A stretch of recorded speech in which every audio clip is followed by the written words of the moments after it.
Hello future doctor. जैसा कि आपको पता है नीट 2026 का एग्ज़ाम कैंसिल हो चुका है। अब इसे कुछ ही टाइम में रीनीट होने वाला है। तो अभी का जो टाइम है वो कम टाइम में ज़्यादा हाई वेटेज टॉपिक पढ़ने का है। कम टाइम में ज़्यादा आउटपुट जो जिससे मिल सके वो टॉपिक हम लोग पढ़ेंगे। तो ऐसे छोटे छोटे मैं सीरीज बनाऊंगा जो कि आने वाला एग्ज़ाम आपके लिए बहुत हेल्पफुल रहेगा। तो चलिए शुरू करते हैं। आज का टॉपिक है humoral immunity versus cell mediated immunity. ये बहुत हाई वेटेज टॉपिक है नीट के लिए, ना कि सिर्फ नीट के लिए, ये जितने भी कम्पिटिटिव एग्जाम हैं उन सभी के लिए सबसे इम्पोर्टेंट ये टॉपिक है। तो इसे शुरू करते हैं।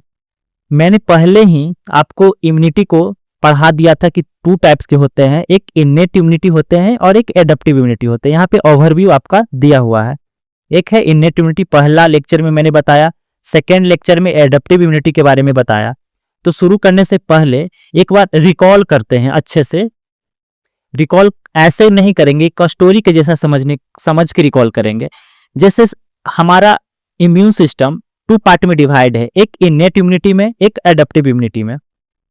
ओके, तो ऐसे समझिए जैसे मुंबई में हमला हुआ था जो 26/11 में, तो आतंकवादी का जो हमला हुआ था, मतलब पैथोजन का जो हमला होगा, मतलब वायरस का अटैक हमारे बॉडी में, फंजाई का अटैक, पैरासाइट का अटैक, तो वहां पे आतंकवादी का अटैक हुआ था। तो सबसे पहले एक्टिव कौन हुआ था? मुंबई पुलिस। तो जैसे पैथोजन का भी अटैक हमारे बॉडी में होगा तो सबसे पहले एक्टिव कौन होगा? Innate immunity. तो इन्नेट इम्यूनिटी 24 आवर एक्टिवेट रहता है, 24/7 एक्टिवेट रहता है। जैसे वहां पे मुंबई पुलिस एक्टिवेटेड था, लेकिन वहां पे हालात बिगड़ गया, मुंबई पुलिस से नहीं संभल पा रहा था। तो वहां पे कॉल आया हाई कमीशन दिल्ली में, दिल्ली को कॉल लगाया गया, वहां से एनएसजी कमांडो भेजा गया। तो यहाँ पे भी हमारा भी बॉडी का जो इम्यून सिस्टम है सेम इसी पैटर्न पे काम करता है। जब इन्नेट इम्यूनिटी के बस का बात नहीं होता है तो ये हाई कमांड को बोलता है, जो कि है एडप्टिव इम्यूनिटी। हाई कमांड का मतलब स्पेशल फोर्सेस, इसको आप स्पेशल फोर्स बोल सकते हो समझने के लिए क्या होते ही है स्पेशल फोर्स। अब ये स्पेशल फोर्स भी फर्दर दो पार्ट में डिवाइड है, एक ह्यूमरल इम्यूनिटी और एक सेल मीडिएटेड इम्यूनिटी। जैसे स्पेशल फोर्स में भी एक मार्कोस कमांडो होते हैं, एक गरुड़ कमांडो होते हैं, एक गोरखा कमांडो होते हैं। होते तो सेम है, प्रोटेक्शन दोनों स्पेशल फोर्स ही होते हैं, लेकिन काम अलग अलग होता है। अगर नेवी से रिलेटेड काम है तो मार्कोस आएंगे, अगर हिमालय रीजन में अगर फाइट करना है तो गोरखा कमांडो बेस्ट माने जाते हैं। तो हमारे बॉडी में भी सेम लोकेशन के अनुसार कौन सा इम्यूनिटी वर्क करेगा वो डिसाइड करता है। सबसे पहले वर्क तो पुलिस ही करेगा, जो नॉर्मल पुलिस है, जो नॉर्मल पुलिस जो 24 आवर काम करेगा वो इन्नेट इम्यूनिटी काम करेगा। इससे जब बात निकल जाएगा तो हमारा एंट्री होगा स्पेशल फोर्स एडप्टिव इम्यूनिटी का, जो कि हम डिटेल में पढ़ चुके हैं। इस चैप्टर में ह्यूमरल इम्यूनिटी और सेल मीडिएटेड इम्यूनिटी को हम लोग पढ़ने वाले हैं। और यहाँ पे मैंने कुछ नीट का टिप्स दिया है, इसे आप स्क्रीनशॉट रख सकते हैं, जो कि आपको काम देगा। अब आइए ह्यूमरल इम्यूनिटी का, बहुत छोटा सा टॉपिक है, ऐसे समझिए, मैंने पहले ही बता दिया, ये तो स्पेशल फोर्स का मतलब एक एडप्टिव इम्यूनिटी का ही पार्ट है, मतलब स्पेशल फोर्स है। इसका नाम देखिए ह्यूमरल इम्यूनिटी। ग्रीक वर्ड में ह्यूमरल का मतलब होता है फ्लूइड। फ्लूइड का मतलब होता है लिक्विड, तरल पदार्थ। हमारे बॉडी में इमेजिन करिए कि तरल पदार्थ क्या होता है? ब्लड होता है, ब्लड। तो ह्यूमरल इम्यूनिटी हमारा ब्लड में ही पाया जाएगा। लोकेशन आपको क्लियर हो गया। जैसे नेवी में मार्कोस कमांडो थे और हिमालय रीजन में गोरखा कमांडो आने वाला है, आगे सेल मीडिएटेड पढ़ेंगे, वो गोरखा कमांडो है।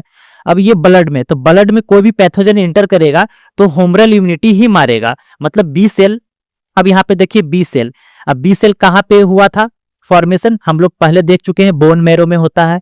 बोन मैरो ये सारे लिम्फॉइड प्रोजेनेटर के ही पार्ट है।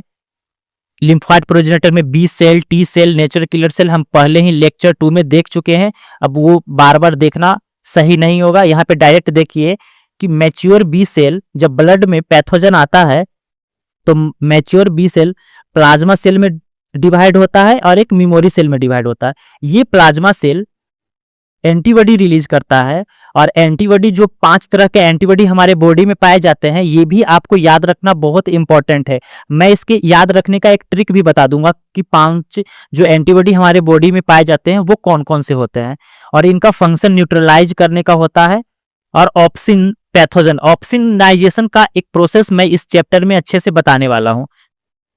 और मेमोरी सेल, जो कि सेकेंड टाइम अगर इन्फेक्शन दोबारा होता है तो यहाँ पे मेमोरी सेल का फॉर्मेशन होगा और ये लॉन्ग टर्म इम्यूनिटी प्रोवाइड करेगा। आइए प्लाज्मा सेल, जो कि रिलीज किया एंटीबॉडी, वो देखेंगे। क्वेश्चन आता है नीट में, बहुत बार पूछा गया है, एंटीबॉडी रिलीज कौन करता है, बी सेल या प्लाज्मा सेल। देखिए, बी सेल रिलीज करता है प्लाज्मा सेल, अब प्लाज्मा सेल रिलीज करता है एंटीबॉडी, इसीलिए इसका आंसर प्लाज्मा सेल आप लोग ध्यान में रखिएगा। प्लाज्मा सेल कौन सिक्रीट करता है, उसका आंसर होगा B cell. B cell directly antibody release नहीं करता है, बी सेल सबसे पहले प्लाज्मा सेल में कन्वर्ट होता है, फिर प्लाज्मा सेल को एंटीबॉडी में कन्वर्ट किया जाता है। ओके, अब देखिए हमारे बॉडी में इतने तरह के 5 तरह के मेनली एंटीबॉडी पाए जाते हैं। तो इसे याद रखने के लिए एक ट्रिक मैं आपको बताता हूं। गेम आप लोग खेलते हैं तो ऐसे गेम और लास्ट में गेम्ड डी लगा दीजिएगा। जी से हो जाएगा आईजीजी, ए से आईजीए, एम से आईजीएम, ई से आईजीई और डी से आईजीडी। इतने एंटीबॉडी हमारे ब्लड में पाए जाते हैं। तो सबको बारी बारी से एक देखते हैं, जो कि बहुत इंपॉर्टेंट है, लेकिन जो मैं हाईलाइट करूंगा आप सिर्फ उसी को ध्यान में रखिएगा, आपका काम हो जाएगा। जैसे आईजीई, आप जहां भी आईजीई का नाम सुनिएगा तो आपके दिमाग में एक ही वर्ड आना चाहिए, एलर्जी। कहीं भी एलर्जी होगा तो आईजीई का रोल होगा ही होगा। तो एलर्जी में कौन सा एंटीबॉडी का रोल होगा, आईजीई का होगा। प्राइमरी रिस्पॉन्स जब होगा, प्राइमरी रिस्पॉन्स, पैथोजन सबसे पहले जब हमारे बॉडी में एंटर करेगा तो जो बी सेल जो बनाएगा एंटीबॉडी, सबसे पहला एंटीबॉडी आईजीएम ही बनता है। आईजीएम के द्वारा ही आईजीजी, आईजीए, आईजीई, ये सब आईजीएम से ही बनता है। तो फर्स्ट रिस्पॉन्स जो होता है वो आईजीएम का होता है। तो यहाँ पे प्राइमरी रिस्पॉन्स जो मैं हाईलाइट करूंगा सिर्फ आप उसको ध्यान में रखिएगा, अभी वही इंपॉर्टेंट है। तो आईजीएम का प्राइमरी रिस्पॉन्स रहेगा तो आईजीएम रिलीज होगा। सिक्रीशन से रिलेटेड, मतलब टीयर्स में, सलाइवा में, म्यूकस में आपको आईजीए मिलेगा, और ये मदर मिल्क भी होता है, मैंने पहले भी इसको बताया है। फिर ब्लड में सबसे ज्यादा मोस्ट अबंडेंट, ब्लड में अगर कोई एंटीबॉडी पाया जाता है तो वो आईजीजी पाया जाता है। मोस्ट अबंडेंट इन ब्लड, सबसे ज्यादा आईजीजी पाया जाता है। और इन लोग का शेप मैंने डिस्कस कर लिया था, 2 हैवी चेन होता है, 2 लाइट चेन होता है, जो कि डाइसल्फाइड बॉन्ड से कनेक्टेड होते हैं। और इनका जो मैंने फॉर्मूला H2L2, इनका सिंबल भी होता है। अब यहाँ पे देखिए, एक कांस्टेंट रीजन होता है और एक वेरिएबल रीजन होता है। यहाँ पे जो वेरिएबल रीजन होता है, फैब रीजन ऊपर वाला, यहाँ पे एंटीजन बाइंड होता है, जो कि एंटीजन जो बाइंडिंग होता है इपिटोप पैराटोप से बाइंड होते हैं यहाँ पे फैब रीजन में। और एफसी रीजन में हमारा सेल्स, इम्यून का सेल्स एक दूसरे से बात करते हैं, या ऑप्सोनाइजेशन का जो प्रोसेस होता है एफसी रीजन में ही होता है एंटीबॉडी का। तो अभी सिर्फ इतना ध्यान रखिए कि 2 रीजन होता है, एक फैब रीजन होता है ऊपर वाला, नीचे वाला जो कांस्टेंट रीजन वो एफसी रीजन होता है। बस इतना से आपका काम चल जाएगा। और जो मैंने आपको हाईलाइट किया है वो याद रखिएगा। देखिए यहाँ पे आईजीडी को मैंने, आप ना भी याद रखे तो कोई मतलब नहीं है, क्लास 12 में इसका रोल नहीं पूछा जाता, लेकिन इतना ही ध्यान रखिएगा, इसका रिसर्च अभी चल रहा है, इसका क्लियर नहीं हुआ है कि एग्जैक्ट ये काम क्या करता है। लेकिन बुक में और कुछ वैज्ञानिक का मानना है कि जो बी सेल का जो ये रिसेप्टर है, ये जो रिसेप्टर है ये आईजीडी रिसेप्टर होता है। तो अभी फिलहाल इतना ही देखिए, आईजीडी का कोई रोल नहीं होता है, लेकिन मैच्योर जो बी सेल का जो रिसेप्टर होता है यहाँ पे, ये आईजीडी होता है। और सबसे प्राइमरी रिस्पांस मैंने बताया आईजीएम होता है, सिक्रेशन आईजीए का होता है, और सबसे ज्यादा मोस्ट अबंडेंट ब्लड में कौन सा पाया जाता है, आईजीजी पाया जाता है। एलर्जी में याद रखने के लिए मैंने बता दिया था, आईजीई होता है। अब आइए सेल मेडिएटेड इम्यूनिटी, जैसा कि मैंने बताया ये भी स्पेशल फोर्स है, हिमालय रीजन में गोरखा कमांडो जैसे काम करता है। ऐसे ही अब ब्लड से इंटर कर गया सेल में, अब सेल में मैटर आ गया या टिश्यू में अगर कोई पैथोजन आ गया है तो यहाँ पे किल करने का काम सेल मीडिएटेड इम्यूनिटी का होता है। यहाँ पे कौन से सेल होते हैं? टी सेल होते हैं, मेनली टी सेल होते हैं। टी सेल में भी किलिंग करने का काम टी साइटोटॉक्सिक सेल का काम होता है, इसे ही टी किलर सेल भी बोला जाता है, इसका काम होता है। ये भी देखिए, इसका भी मैच्योरेशन वैसा ही होता है, लिम्फोइड प्रोजेनेटर से ही बोन मैरो में होता है, लेकिन इसका सिंथेसिस तो होता है बोन मैरो में, लेकिन इसका जो मैच्योरेशन होता है ये होता है थाइमस में। थाइमस में मैच्योरेशन होता है टी सेल्स का, इसीलिए इसको टी सेल्स बोला जाता है। थाइमस में चूंकि इसका मैच्योरेशन होता है, बी सेल का मैच्योरेशन एंड सिंथेसिस दोनों बोन मैरो में होता है, इसीलिए वो बी सेल होता है। ओके, अब देखिए मैच्योर बी सेल को further T helper, T cytotoxic, T regulatory और टी मेमोरी सेल में होते हैं। मेमोरी सेल ये भी बना रहा है और प्लाज्मा सेल भी मेमोरी सेल बना रहा था, तो दो मेमोरी सेल बन रहा था। इसीलिए यहाँ पे पी बाई क्यू में एक क्वेश्चन मैं आगे कराने वाला हूँ, वो आगे आप अभी इतना ध्यान रखिएगा कि ये दोनों मेमोरी सेल बनाता है, और इसका काम कब आता होगा? जब सेकेंडरी मतलब सेकेंड टाइम जब सेम पैथोजन बॉडी में एंटर करता होगा, तो इतना ड्रास्टिक इम्यून रिस्पॉन्स होता है। ड्रास्टिक मतलब पूरा एक मतलब हाईली रिस्पॉन्स होता है, मतलब पैथोजन को पता भी नहीं चलता है कि उसके साथ हो क्या रहा है, ड्रास्टिक रिस्पॉन्स होता है। उसका मेन कारण B cell and T cell दोनों के पास क्या होता है? मेमोरी सेल होता है, इसके वजह से। और यहाँ पे मैंने कुछ फिर पॉइंट रखा है नीट के लिए। T cell mature in thymus, B cell mature in bone marrow, जो कि मैंने आपको बता दिया। Both originated from stem bone marrow, ये भी मैंने डिस्कस किया था। अब आगे आइए, अब मैं जो पॉइंट आपको बताने वाला हूं, सिर्फ आप इतना सारा में जो मैं अंडरलाइन करूंगा सिर्फ उसको ध्यान रखिएगा। सबसे पहले बी लिम्फोसाइट में मेन सेल कौन था? Plasma cell. प्लाज्मा सेल ही क्या करता था? एंटीबॉडी रिलीज करता था। उसी तरह से टी लिम्फोसाइट में T helper, T cytotoxic, T regulatory, T memory cell. देखिए यहाँ पे मैंने आपको सबका फंक्शन यहाँ पे लिखा हुआ है, टी हेल्पर का, टी साइटोटॉक्सिक का, टी रेगुलेटरी का और टी मेमोरी का। टी हेल्पर का काम क्या होता है? एक्टिवेट करता है बी एंड टी सेल के प्रोडक्शन को। अब ये क्या होता है मैं थोड़ा देर में इसे अच्छे से बता देता हूं। टी साइटोटॉक्सिक का काम मैंने बता दिया कि जैसे ही ब्लड से पैथोजन इंटर कर लेगा सेल में या टिश्यू में, तो सेल मीडिएटेड इम्यूनिटी रिस्पॉन्स होगा। और इसे ऐसे भी समझिएगा, इंट्रासेलुलर अगर बात होगा, इंट्रासेलुलर का मतलब within cell, within होता है। इंट्रा का मतलब होता है विद इन, सेल के अंदर। इंटर का मतलब होता है दो सेल के बीच में। जैसे आप लोग कॉलेज में पढ़ते होगे, वहां कोई टूर्नामेंट होता होगा तो इंटर लेवल पे होता है, मतलब एक कॉलेज दूसरे कॉलेज में होता होगा, तो वहां टर्म का होता है इस्तेमाल इंटर, इंटर कॉलेज। यहाँ पे होता है इंट्रा, विद इन कॉलेज। अगर कॉलेज के अंदर ही अपने में लोग खेल रहे होंगे तो उनका होता है इंट्रा शब्द का इस्तेमाल। तो अगर इंट्रा पैथोजन अगर इंट्रा विद इन सेल को इन्फेक्टेड किया है, तो यहाँ पे टी साइटोटॉक्सिक सेल, आप लोग इतना ध्यान रखिएगा। एक होता है टी रेगुलेटरी फंक्शन, ये टी हेल्पर और टी साइटोटॉक्सिक दोनों को क्या करता है? रेगुलेट करता है, सप्रेस करने का काम करता है एक तरह से टी रेगुलेटरी। इसका कैंसर सेल में भी रोल होता है टी रेगुलेटरी का। अगर ये अच्छे से काम नहीं करता है तो कैंसर सेल हो जाता है। टी मेमोरी तो मैंने बता ही दिया कि सेकेंड टाइम रिस्पॉन्स के लिए मेमोरी होता है। अब आगे आइए, दोनों का ओरिजिन में मैंने बता दिया। दोनों का देखिए टारगेट, एक एक्स्ट्रा सेलुलर का टारगेट था, एक इंट्रा सेलुलर। मैंने बोला ना इंट्रा सेलुलर जैसे ही आपको होगा, आपका माइंड में आना चाहिए कि अच्छा यहाँ पे बात आ रहा है कि विद इन सेल, सेल के अंदर हो रहा है ये बात। ओके, और सबसे और ये देखिए यहाँ पे can be transferred by serum. आप आईजीजी एंटीबॉडी जैसे मदर से फीटस में, बच्चे में जा रहा था, बच्चे का इम्यूनिटी डेवलप नहीं था, मदर का ही एंटीबॉडी प्रोटेक्ट कर रहा था, तो ये आर्टिफिशियल पैसिव होता है। आर्टिफिशियल मतलब खुद का नहीं होता है, मदर से बच्चे में जा रहा था, इम्यूनिटी प्रोवाइड हो रहा था, तो इसीलिए इसे पैसिव, ये आप ध्यान रखिएगा, पैसिव इम्यूनिटी होता है। अगर मेरा एंटीबॉडी किसी दूसरे को दिया जा रहा हो, अगर उसका लाइफ मेरे एंटीबॉडी से बच रहा है, तो क्योंकि उसका खुद का एंटीबॉडी काम नहीं कर रहा, इसीलिए कहीं ना कहीं दूसरे से एंटीबॉडी दिया जा रहा है, तो इस इम्यूनिटी को पैसिव इम्यूनिटी बोलते हैं। ओके, अब यहाँ पे ये वाला टर्म याद रख लीजिएगा कि आईजीई आएगा तो टाइप 1 हाइपर सेंसिटिविटी होता है, और ये एलर्जी जो मैंने बताया था ये एलर्जी का होता है। और ये इंट्रासेलुलर का टाइप 4 हाइपर, ये अभी नहीं भी याद करिएगा तो चलेगा, इसलिए मैं इसे हटा देता हूं।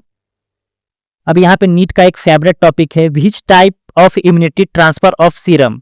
तो इसका आंसर था हुमरल। मैंने वही वाला बताया कि मेरा एंटीबॉडी से किसी का जान बच रहा है, ट्रांसफर हो रहा है, तो वो होता है पैसिव ट्रांसफर ऑफ एंटीबॉडी, वो हुमरल एंटीबॉडी का होता है। अब आता है एक मोस्ट इंपॉर्टेंट, इससे एमएससी क्लास 1 और एमएससी क्लास 2, इसे देख के इतना टेंशन लेने वाली कोई बात नहीं है, बहुत सिंपल होता है।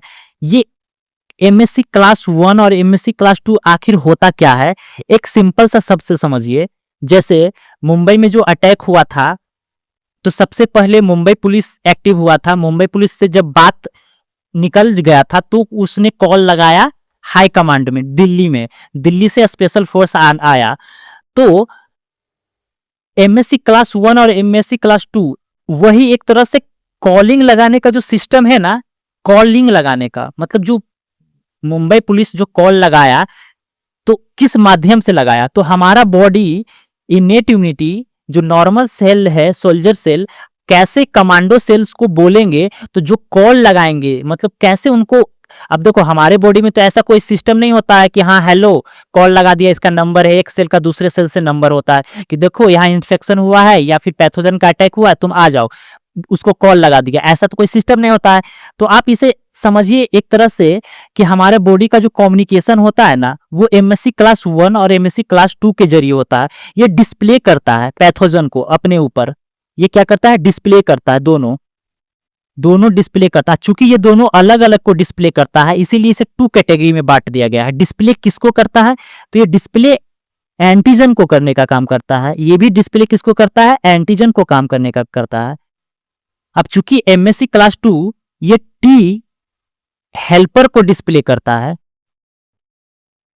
और ये टी साइटोटॉक्सिक को डिस्प्ले करता है, मतलब कम्युनिकेशन करता है कि कैसे, मतलब नॉर्मल जो पुलिस होता है स्पेशल फोर्स को कम्युनिकेट करता है हमारे बॉडी के अंदर। तो यहाँ पे तो मुंबई में जो हमला हुआ तो डायरेक्ट कॉल किया था, हमारे बॉडी में ऐसा कोई सिस्टम नहीं है। लेकिन हमारे बॉडी में जो इनेट इम्यूनिटी का जो सेल्स है, खासकर dendritic cells, macrophage, even B cell, ये स्पेशल बी सेल तो खुद है स्पेशल फोर्स, लेकिन वो हनुमान जी टाइप का है, खुद उसको शक्ति अपना पता नहीं है, मतलब उसको शक्ति को जगाने के लिए टी हेल्पर का जरूरत पड़ता है। टी हेल्पर उसको बोलता है कि बाबू तुम हनुमान जी हो अंदर से, तुम अपना शक्ति को जागो, तब जाके वो अपने शक्ति को पहचानता है, फिर प्लाज्मा सेल में वो कन्वर्ट होता है, फिर प्लाज्मा सेल एंटीबॉडी रिलीज करता है, तब जाके सिर्फ ब्लड में, सिर्फ ओनली ब्लड में जितने भी पैथोजन है उसको न्यूट्रलाइज करता है, ऑप्सिनाइजेशन करता है। न्यूट्रलाइज का मतलब होता है कि पैथोजन जो आया, टॉक्सिक पैथोजन, उसको उसका जो टॉक्सिक है उसको खत्म कर दिया, न्यूट्रलाइज कर दिया। न्यूट्रलाइज करने के बाद उसको आप शरीर से बाहर तो फेंकोगे, तो वो क्या करता है ना, और एंटीबॉडी उस मतलब जो मरा हुआ पैथोजन है उससे जाके चिपक जाता है ना, तो वो टी साइटोटॉक्सिक के लिए ना चटनी के जैसा काम करता है। जैसे देख लेता है कि बहुत सारा एंटीबॉडी पैथोजन के ऊपर लपेटा हुआ है या मतलब चिपका हुआ है, तो वो जाके उसको इंगल्फ कर लेता है, मतलब उसको खा के उसको हटा देता है, क्योंकि ऑलरेडी जो टॉक्सिन है वो एंटीबॉडी उसको ये टॉक्सिन को खत्म कर दिया है। तो ये जाके क्या करता है, टी साइटोटॉक्सिक उसको सिर्फ ऑप्सिनाइजेशन करने का काम करता है, ऑप्सिनाइजेशन करता है। लेकिन ऑप्सिनाइजेशन कौन करता है, आईजीजी एंटीबॉडी करता है, और इसे देख के कौन आता है, टी साइटोटॉक्सिक सेल हमारे बॉडी में आता है। तो देखिए अभी मैटर चल रहा था एमएससी मॉलिक्यूल का जो हमारे बॉडी में पाए जाते हैं। ये इनेट इम्यूनिटी के डेंड्रेटिक सेल्स एंड मैक्रोफेज के ऊपर होते हैं। इनसे जब मामला ऊपर चला जाता है तो ये क्या करते हैं, पैथोजन का एक टुकड़ा दिखाते हैं स्पेशल फोर्स, मतलब टी सेल को, बी सेल को, खासकर टी सेल को ही दिखाते हैं, बी सेल को नहीं दिखाते हैं, ये सिर्फ टी सेल को दिखाते हैं। टी सेल में भी अगर एमएससी 1 जो दिखाएगा वो टी साइटोटॉक्सिक को दिखाएगा और एमएससी क्लास 2 टी हेल्पर को दिखाएगा। अब यहाँ पे समझिए जो मैंने ऊपर वाला कंसेप्ट बोला था, अब ये टी हेल्पर देखेगा कि अच्छा यहाँ पे पैथोजन आ गया है, ये क्या करेगा, बी सेल को पास जाएगा, बी सेल को बोलेगा कि तुम फुल्ली एक्टिवेट हो जाओ, तब ये बी सेल प्लाज्मा सेल में कन्वर्ट होगा। और ये प्लाज्मा सेल में कन्वर्ट होके क्या करेगा, एंटीबॉडी रिलीज करेगा। एंटीबॉडी, यहाँ पे जो मैंने कंसेप्ट बोला था, यहाँ पे जो टी हेल्पर का जो फंक्शन है, मैं यहाँ पे लिखा हुआ है activate B and T cell produce cytokinins, वो मैं यहाँ पे अभी मैंने क्लियर किया। एमएससी मॉलिक्यूल पे पहले एंटीजन को देखेगा, कौन रिकॉग्नाइज करेगा, टी हेल्पर। टी हेल्पर को CD4 भी बोलते हैं और टी साइटोटॉक्सिक को CD8+ भी बोलते हैं। CD8+ एक तरह का आईडी कार्ड होता है, आप मतलब CD8 है तो टी साइटोटॉक्सिक है, CD4 है तो टी हेल्पर है, और टी हेल्पर जाके बी सेल को एक्टिवेट करेगा, फिर बी सेल प्लाज्मा सेल में कन्वर्ट होगा, फिर एंटीबॉडी में रिलीज होगा। तो कहने का मतलब ये है कि जो हमारा टी हेल्पर वो कितना इंपॉर्टेंट है, बहुत इंपॉर्टेंट है टी हेल्पर। इसीलिए आप इसे बहुत अच्छे से समझने का कोशिश करो। जैसे क्या करता है, HIV का ही एग्जांपल समझो, जो सबसे बेस्ट एग्जांपल है। HIV हमारे बॉडी में एंटर करता है तो वो पता है किसको टारगेट करता है, यही स्पेशल सेल को टारगेट करता है, टी हेल्पर को मार देता है। चूंकि टी हेल्पर को मार देता है तो ये ना बी सेल को एक्टिवेट कर पाता है, और यही टी सेल टी साइटोटॉक्सिक को भी एक्टिवेट करता है। देखो यहाँ पे एक टर्म लिखा हुआ है ना, activate B and T cell, मतलब टी हेल्पर टी साइटोटॉक्सिक को भी एक्टिवेट करता है और बी सेल को भी एक्टिवेट करता है। तो कितना इंपॉर्टेंट है T helper cell. HIV virus क्या करता है, इसी को मार देता है। जब इसी को मार देगा तो हमारे बॉडी में जो प्लाज्मा सेल, मतलब जो बी सेल है और टी साइटोटॉक्सिक सेल है, ये एक्टिवेट ही नहीं होंगे तो हमारा बॉडी क्या होगा, खत्म हो जाएगा। अब एक टर्म और आता है ग्राफ्ट रिजेक्शन, जो कि हर बार बहुत क्वेश्चन आता है। ग्राफ्ट रिजेक्शन, जब भी कोई ऑर्गन का ट्रांसप्लांट होता है, लाइक किडनी का, लाइक हार्ट का, लाइक लीवर का जो ट्रांसप्लांट होता है, तो अभी तक क्या जानते होगे कि ब्लड ग्रुप डोनर का मिलाया जाता है रेसिपिएंट से, कि ब्लड ग्रुप सेम होता है, लेकिन नहीं, ब्लड ग्रुप के साथ साथ क्लोज रिलेटिव होना चाहिए। अपने मतलब जेनेटिकली सिमिलर हो तो बहुत बढ़िया हो, मतलब क्लोज इसीलिए, मतलब किसी का ऑर्गन नहीं ट्रांसप्लांट होता है, उसका सबसे बड़ा कारण है क्योंकि रिजेक्ट कर देगा। MSC जो मॉलिक्यूल होता है ना, ये हाईली स्पेसिफिक होता है, मतलब ये खुद का सेल को बहुत अच्छे तरह से पहचानता है। देख लेगा कि दूसरे का ऑर्गन आया है तो दूसरे का MSC मॉलिक्यूल आ जाएगा, दूसरे का अगर MSC मॉलिक्यूल अगर आ जाएगा तो वो क्या करेगा, अटैक कर देगा इस MSC मॉलिक्यूल पर। टी साइटोटॉक्सिक अटैक करेगा फौरन मान के कि अरे ये तो अपना है ही नहीं, इसे खत्म करो, मार दो। ग्राफ्ट रिजेक्शन, तो यहाँ पे ग्राफ्ट रिजेक्ट जो होता है उसका सबसे बड़ा कारण टी साइटोटॉक्सिक ही होता है। और यहाँ पे एक हाईलाइट मैंने किया है नीट के लिए, MSC HLA in human organ transplant are matched on HLA typing to reduce rejection. Okay, अब आइए इंपॉर्टेंट क्वेश्चन, 4 क्वेश्चन मैं अभी किया हूं, ये क्वेश्चन मैं आपको बताऊंगा और आपको इसका आंसर कमेंट सेक्शन में देना है। चलिए इसे देखते हैं। पहला क्वेश्चन है, which cells are responsible for the production of antibody in humoral immunity. कितना इजी क्वेश्चन है। Plasma cell. दूसरा है, cell mediated immunity does not involve which of the following. अब बताइए इसका आंसर क्या होना चाहिए, आप लोग इसका आंसर बताइए, आप सब इसका कमेंट में इसका आंसर बताइए। सारा क्वेश्चन P/Q क्वेश्चन है और इंपॉर्टेंट क्वेश्चन है, आप इसे सॉल्व करिए और कमेंट सेक्शन में बताइए। और एक क्वेश्चन मैं और ऐड कर देता हूं, कौन ऐसा सेल है जो इनेट इम्यूनिटी और एडेप्टिव इम्यूनिटी के बीच में ब्रिज का काम करता है, ब्रिज कौन सा, कमेंट में जरूर बताइएगा। ओके, कुछ निमोनिक्स मैंने यहाँ पे रखा है कि कैसे आप कोई भी एंटीबॉडी को याद कर सकते हो, यहाँ पे दिया हुआ है। और ये भी आप एक बार सब इंपॉर्टेंट पॉइंट एक जगह मैं यहाँ बता दिया हूँ, इसे भी आप लोग देख लीजिएगा एक बार क्विक रिवीजन के लिए। बाकी जो मेरा इंपॉर्टेंट है मैं बता दिया हूँ, लास्ट में क्विक समरी में बता देता हूँ कि ब्लड में घूमता पैथोजन हो तो उसे ह्यूमरल इम्यूनिटी मतलब बी सेल उसको मारेगा, और वही अगर सेल के अंदर चला जाएगा तो उसे सेल मेडिएटेड इम्यूनिटी मारेगा। ये आपका समरी है। थैंक यू सो मच, इसे भी आप स्क्रीनशॉट रख लीजिएगा और don't forget to subscribe and like.